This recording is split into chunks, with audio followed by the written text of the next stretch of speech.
Last time on the Pine Bluff Commercial Presents the Newsroom. What's been your experience like being on the city council? What are some of the challenges that you have faced?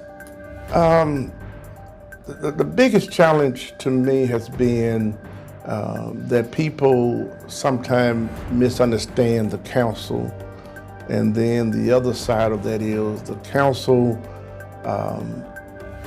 to me, feel like it's in a box and refuse to get out the box or in a room. The best way I can describe that is we're in a room, we're locked up in a room with the door wide open.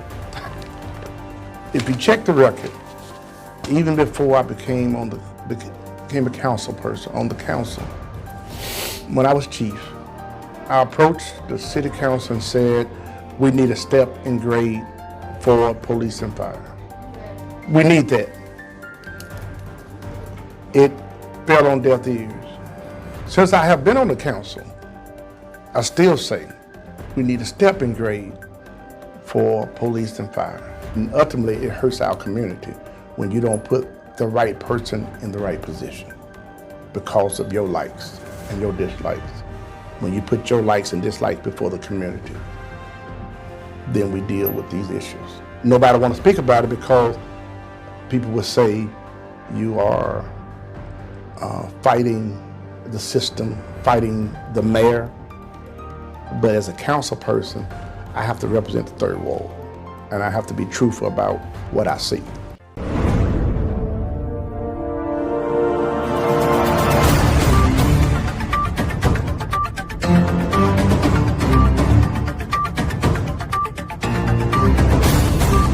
So we talked about law enforcement, and my question is more of a crime, about crime. You know, we've heard the statistics or survey results that people are afraid to be in their homes at night, and they've changed their habits and so forth and so on. Are we just stuck in that sort of nightmarish loop of being associated with extraordinary crime? I don't know that our crime is necessarily any worse than what Little Rock is experiencing nowadays, but we sometimes are synonymous with crime.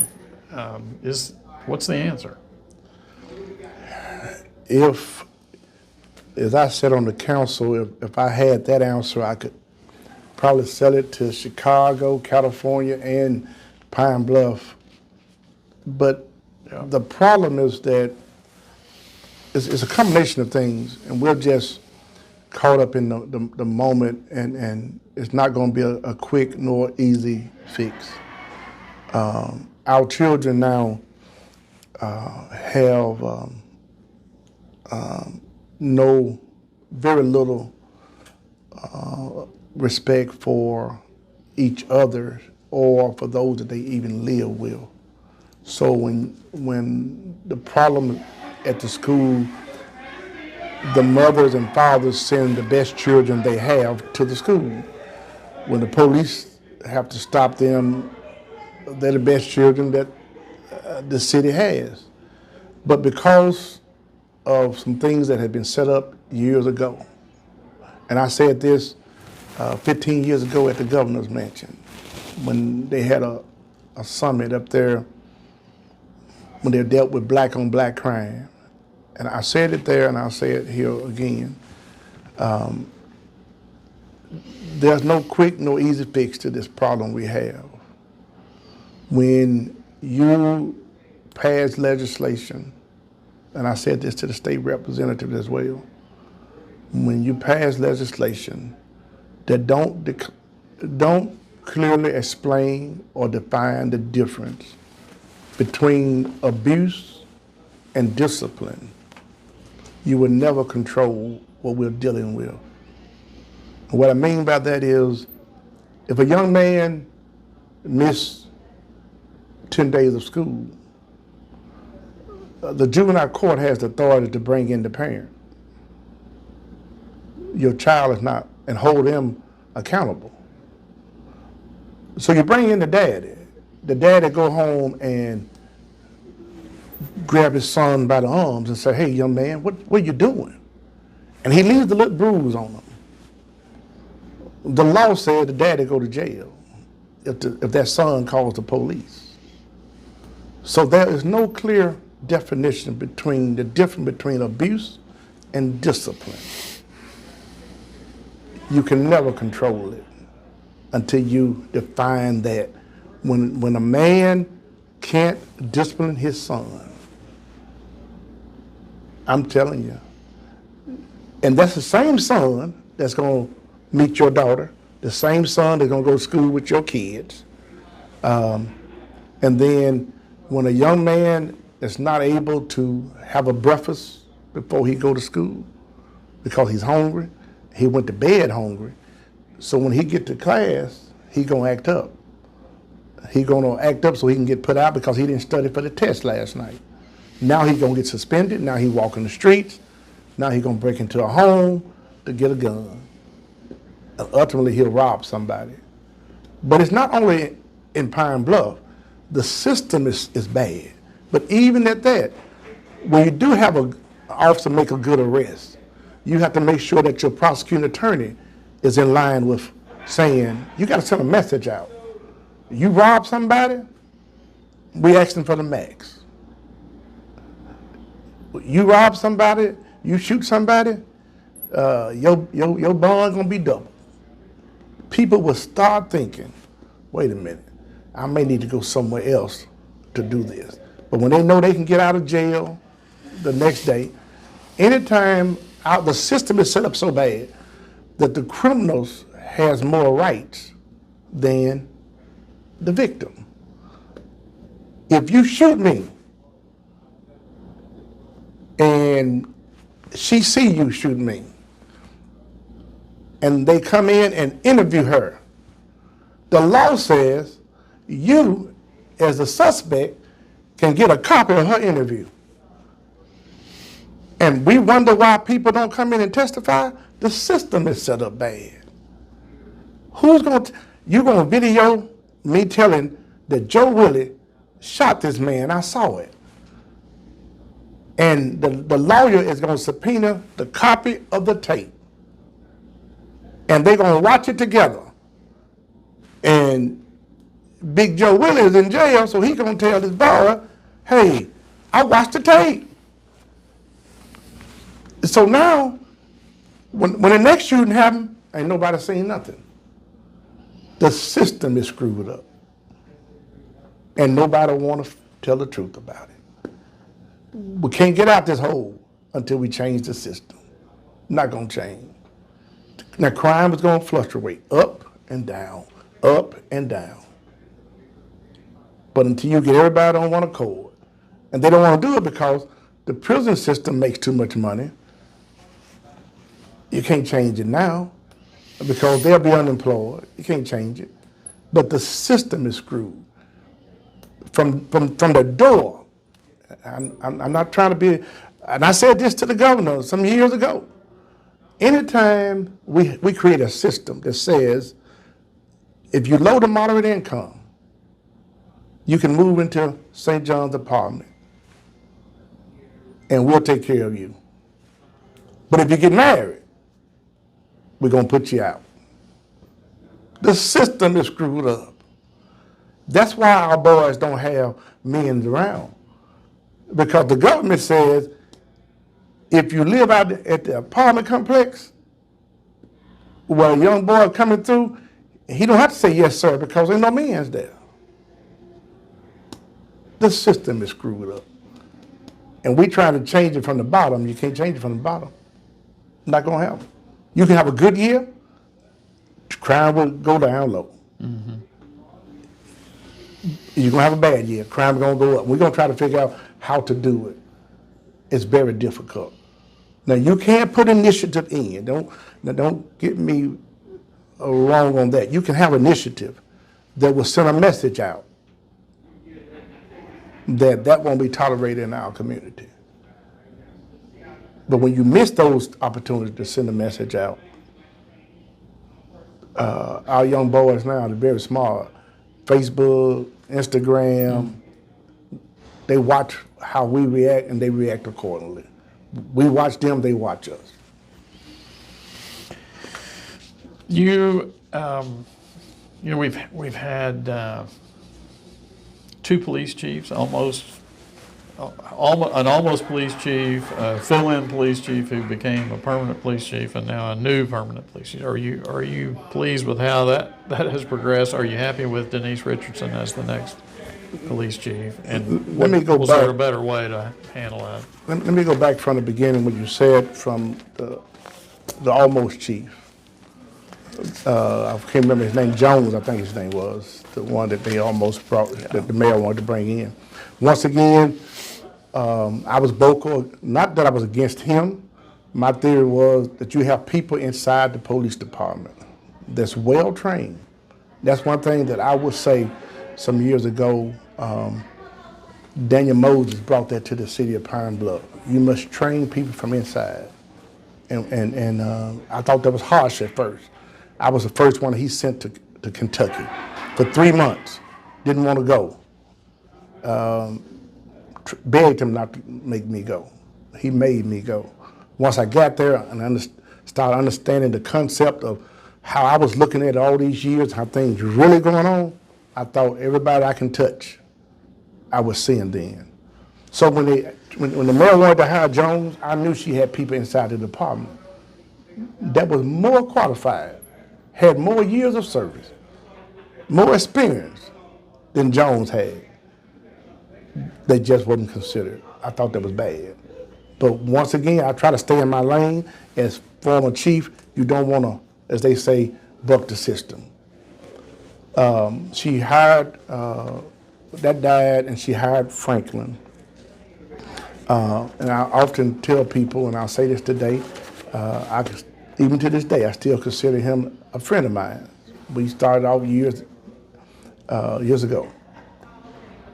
I said to Franklin when he was chief, be everybody's chief, because I believe that. The mayor hires you, but you must be everybody's chief.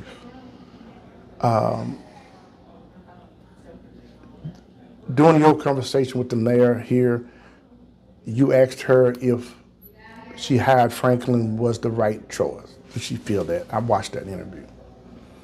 And she said to you that there was an investigation going on. Now, there was something going on about cars being sold. Oh, when he went from interim to... No, Hadley was interim. Okay. Yeah, but she said she had to do something because of that was going on. That bothers me because Assistant Chief Hadley, who's well trained, was interim chief. Right. He had already talked to the mayor about, he had discovered that the young man had sold some cars. He had already talked to the city attorney. He had already talked to the mayor. He had already presented the case to the prosecuting attorney. He was handling it. It was taken care of. So when people say he was not doing the job he was hired to do, I totally disagree with that. I'll be the first to say, if he failed to do what should have been done, as I sat on that council, I would have asked for him to be removed. But I knew he had already reported it, because the young man resigned and said to people, I resigned because I'm tired of Hadley nitpicking with me. You got to know the inner circle of the police department. So when the mayor said that, it made it, the perception of it was that Assistant Chief Hadley, who was interim chief, was not handling the business, and that was far from the truth. That's why I said earlier, I had to really rethink this thing about the Civil Service Commission, because one person can really ruin 30 years of service because of their misunderstanding of the police department. Chief Richardson, if you check the record, before I left, I did her what Mosey did to me. I said to her, you got to go to Kentucky. You got to go.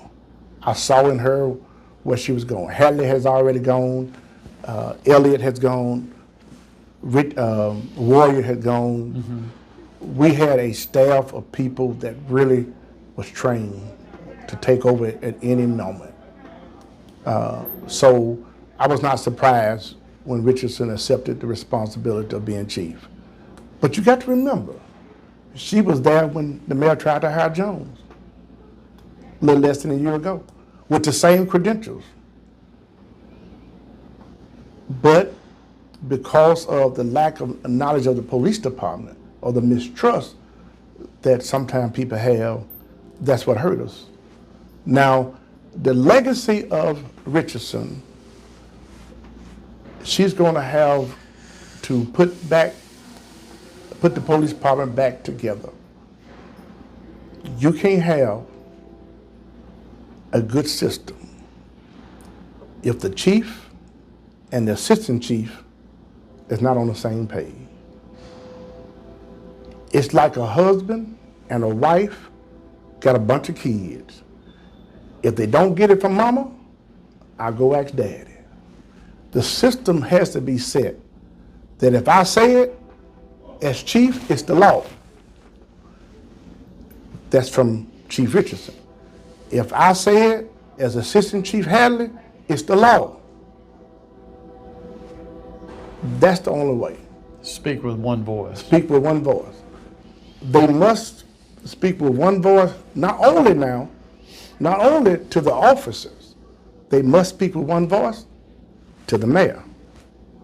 Her legacy would be considered high or low by how the mayor allowed her to be chief of police. And she too must be the chief for everybody. Respect the rank. It's not a micromanagement type of deal. She's been to the best school. She already understands that. And the mayor has to not just appoint her, she has to approve allowing her to make those decisions. What hurts chiefs of police is when you decide I need to promote because I got problems over here, and you have to go and get permission to do it. Your family not together. When you have to reassign somebody and you have to get approval to do it, or if you don't utilize your whole command staff for the reason that they're there, you cannot win this battle fighting the system outside, the citizen that want to violate the law, and fighting internally. This is a question probably better put to Chief Richardson, but in her initial remarks about taking the job, she made reference to the fact that that there were groups within the group, I don't know if that's the right word, but subsets of officers within the department that maybe weren't on the same page as where she was coming from. Do you see that as a problem? You're not always, no chief is ever going to. You're not going to make everybody happy, I guess. Not going to make everybody happy. They're not going to be on the same page. Their vision won't be your vision. They won't understand it, but sometimes the officers fail to realize, yes, they have to work weekends, but once upon a time, the chief had to do weekends. It's not going to be that way always. There's a reason for it. But I believe now she has an opportunity to be very transparent with the officers. And I don't think she would have a problem getting those officers that's not on the same page, on the same page. And that's not hard. What you have to be careful of is when you say that you don't have good officers, you got lazy officers, you got some that don't need to be there. Well, that's Chief Franklin you're talking about. Well, I'm just, any chief.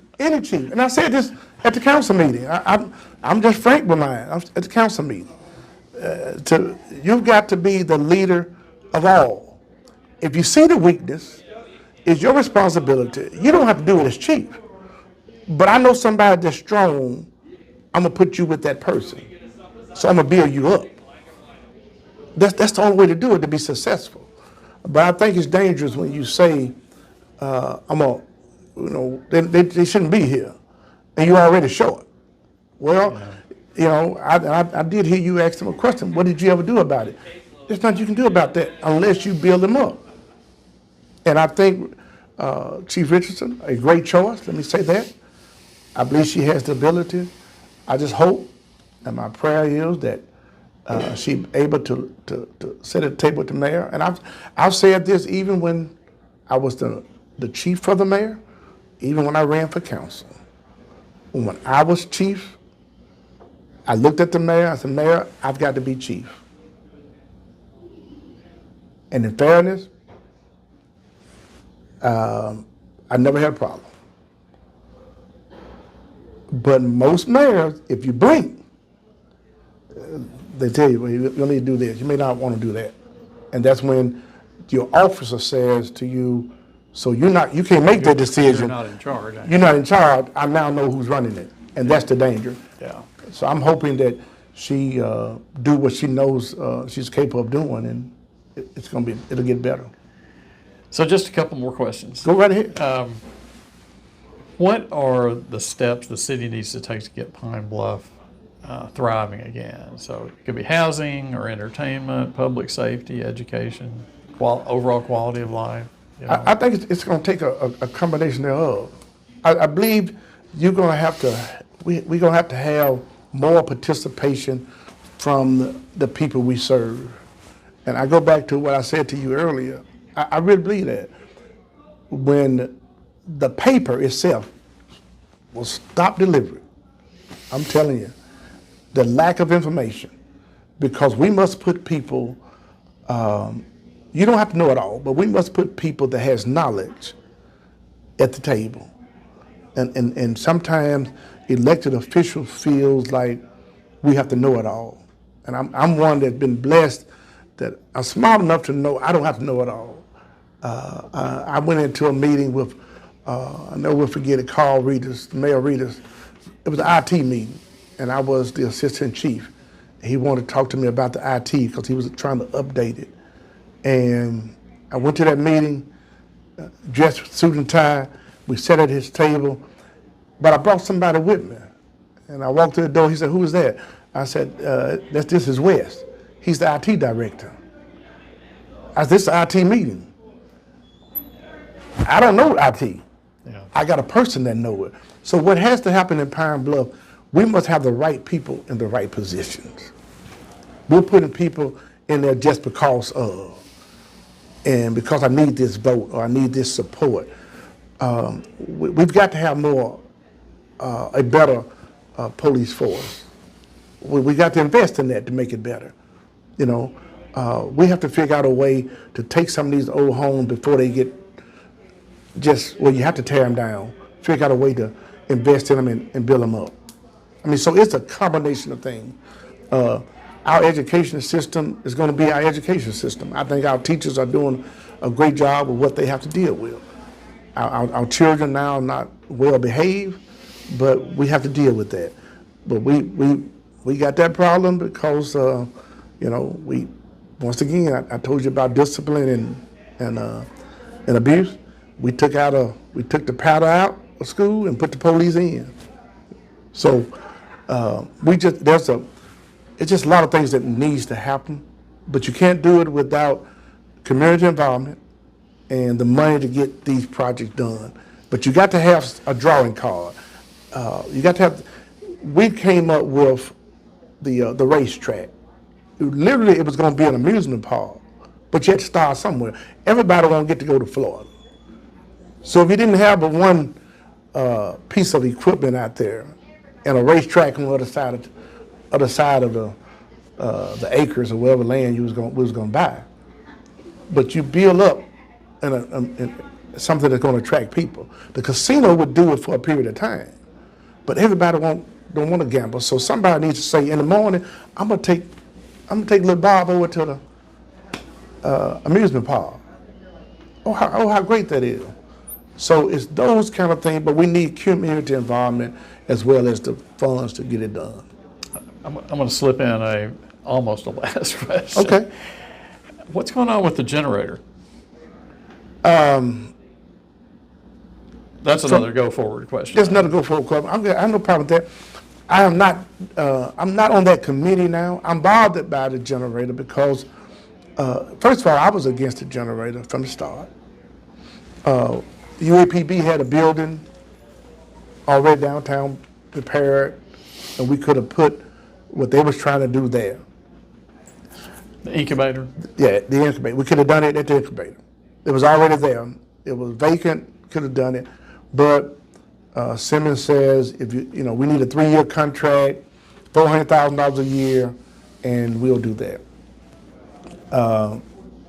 They use their money to fix up the building. I want to make sure people know none of their tax money went to fix up the building. That was private money that did that building because we don't own that building. So they did their own building. The tax dollars went for the salaries and the equipment and things of that nature, our tax dollars. I don't think, once again, we're getting our bang for the buck there. Now, I don't like to comment on things that I don't know all the facts of it, but I do know, I cannot pronounce her name. She was there for 2 or 3 years, Miss Mildred Franco? Franco, that she was there, and she's no longer there. My understanding, she's been replaced. And once again, the street talks. I don't want to confirm it, but one of our elected officials' sons is supposed to be running it now. I got a problem with that if that's true, because, but let me say it the way, because I've always said I'm just frank with mine, and I'll say this because I'm not visit there, so I don't know if he's there or not. The streets has it that the mayor's son, I don't want to say elected official, I call it like I see it, that the mayor's son now is running it. Now, one side of the street says, the talk says he's getting paid. The other side saying he's volunteering. I don't know which one is true. But it still has a bitter taste.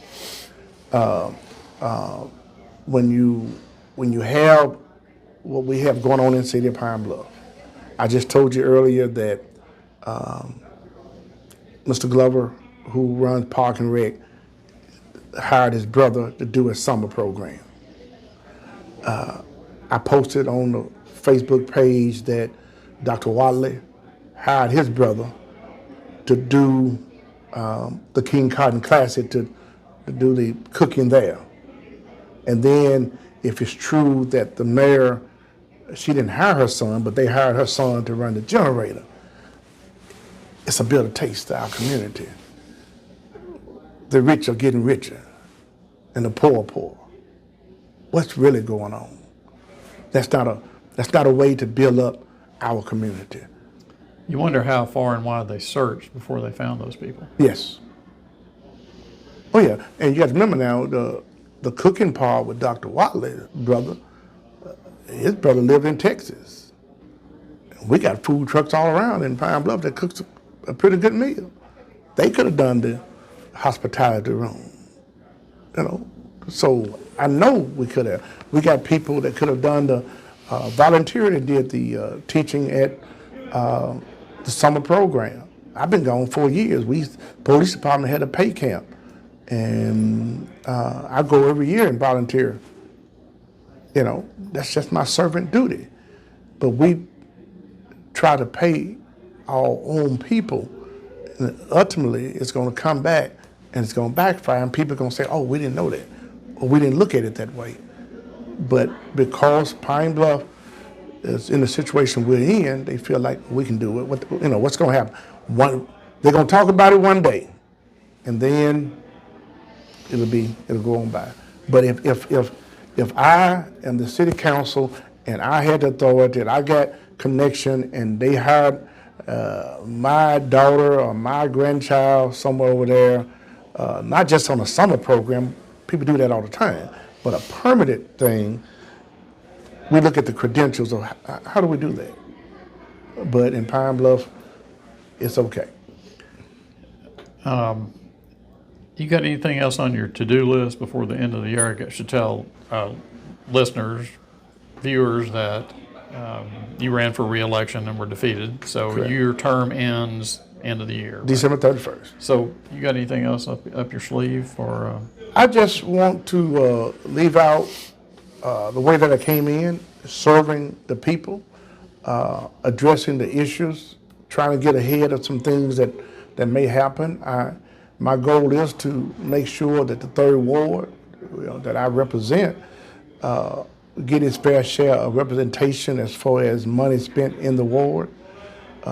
My desire is to see the city be, financially solid, and that we use the money the way that it should be used. And not saying we're not going to make mistakes in appropriating money, but there's no sense of having money in the bank and our citizens can't get home when it rains for 15 minutes. We must do something. We must act on it. So I intend on my next few meetings to be full steam ahead. Anything that I can do to be supportive of this great city who has taken care of me for nearly 40 years to leave out that way. And even at that, I still will be around. I want to represent the citizens, still be a voice, and to figure out some kind of way to make sure that they get informed. And that's why I said to Ms. E, I think this is a great avenue that people will hear stuff, they'd be thinking, wow, did that really happen? Those kind of things are very important. Byron, can I ask one question for you? When you were talking about the racetrack, so what is the status of that? You and Johnny Alexander did the presentation. The next thing was, getting a budget presented, and it's like all of a sudden it just got ghost. Like, what happened with that? Strange you asked me that. I got a call that said the same thing. what happened to the racetrack? Yeah, what happened to the racetrack? Just got that call the other day.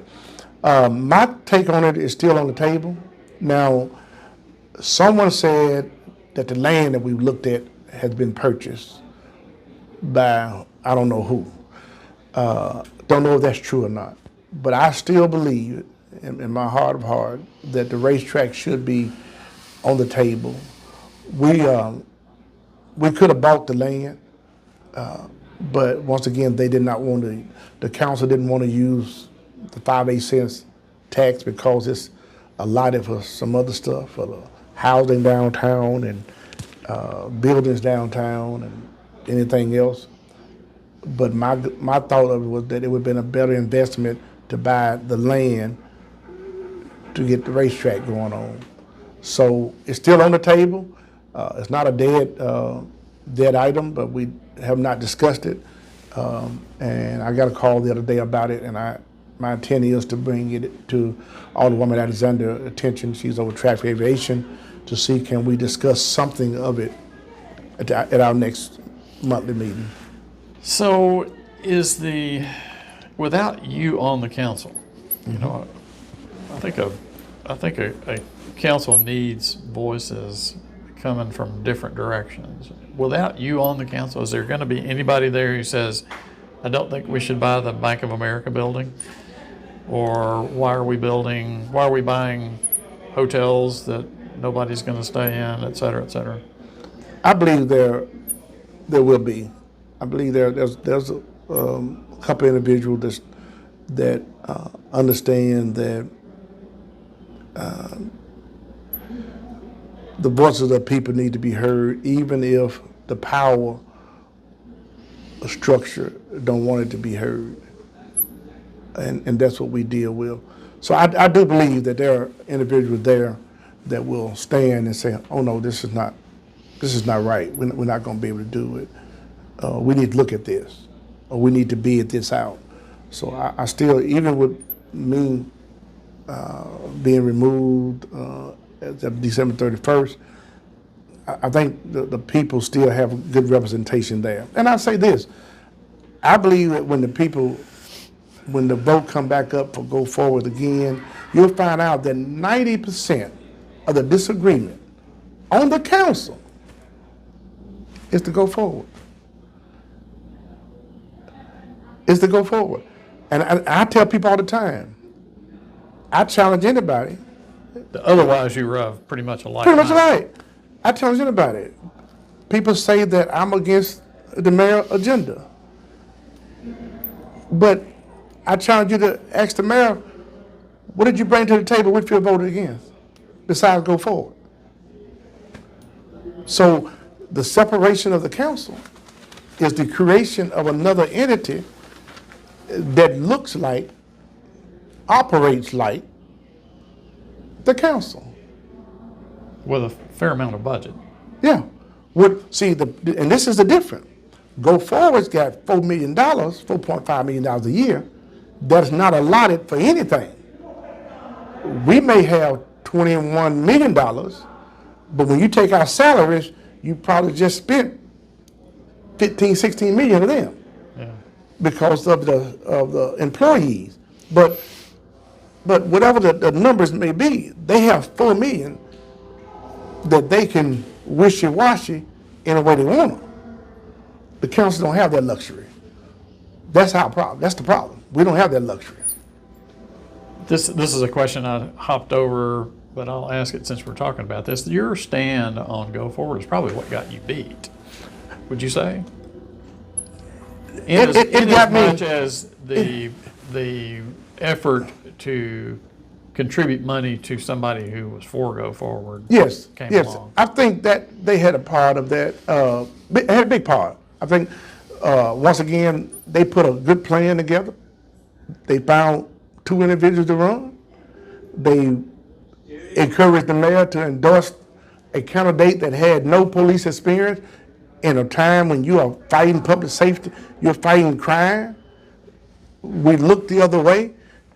We had bankers and other big business people that no longer live here. So yeah, I have to agree with you on that. That's why I got opponents. That's why I feel like she won, was because of that. But at the end of the day, I do believe that the I told you so moments have not been revealed yet. They'll come in, and it will be many. And I won't have to be there to remind people. It will be many, because It's not like we can put your name on that. I don't know, but it's coming. It's coming. So my last question, advice for the new council members. Be totally transparent. Stay committed. Work for the ward that you represent and the entire city. No backdoor dealings. Call it like you see it. If it's right, it's right. If it's wrong, it's wrong. I would encourage the newcomers, as well as some of the old heads, that history is going to judge them, and they won't be able to say, we did this because the mayor wanted. My advice to my colleagues that I leave on the council is that you need to make sure your vote is not predicated on where you work at. Make sure your vote is not predicated on who you have to answer to. Make sure your vote is for the betterment of the citizen that voted to send you there. Not for the bankers, not for the mayor, not for those people that do not live within our district.